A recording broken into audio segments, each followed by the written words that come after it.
utapata bahati ya kufuatilia na kuona, basi nikwambie tu na bahati sana. Nasema bahati kwa sababu kuna wenzako wanatafuta bahati kama hii.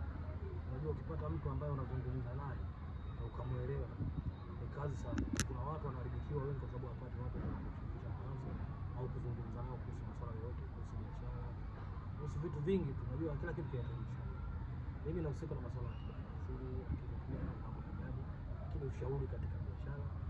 Kwa hiyo kuna wakati tu unaweza ukaona changamoto yoyote, kwa hiyo unaweza ukamtafuta ukamshauri, bwana fanya hivi fanya hivyo na lakini pia katika mahusiano kuna mtu mwenyewe akawa ni mtu akuja katika migogoro ya ndoa kila kitu anakuwa ni kushika mtaani mpaka anaanza kumuita malaya, lakini yeye hapendi ile hali. Sasa hajui kitu kinachomfanya hayo anaachika, inawezekana akawa anajile mahaba hajui.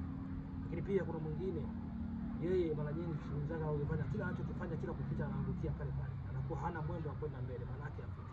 Sasa huyu kuna kitu kinakuwa kinamzuia kufika. Inawezekana kuna minyororo, kuna misingi ile ya nyuma ya babu au babu zake au ndugu zake wale wa nyuma walikosea, kuna namna. Sasa na yeye akiwa anataka kuperform vile vitu vinamrudisha, kwa sababu haviwezi kumwacha afike, maana yake atakuwa kama anakosea. Sasa kuna namna ya kufanya ili kuivuka ile minyororo. Kutoa mzigo chini kuleta hapa ni rahisi, bila kutoa hapa kuinua kupandisha juu ni kazi sana. Sasa kuna namna ya kuelekeza fanya hivi fanya hivi. Lakini kingine inawezekana nyota yako ikawa ni nyota ambayo hujui inafanyaje kazi, au pia nyota yako ikawa inatumika.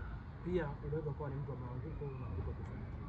Basi endelea kunifuatilia kujifunza kuhusu masuala ya nyota, kuhusu masuala ya tiba za asili, kuhusu masuala ya matambiko, kuhusu masuala ya mila, kwa kuwa iko ndio kitu tunachokifanya.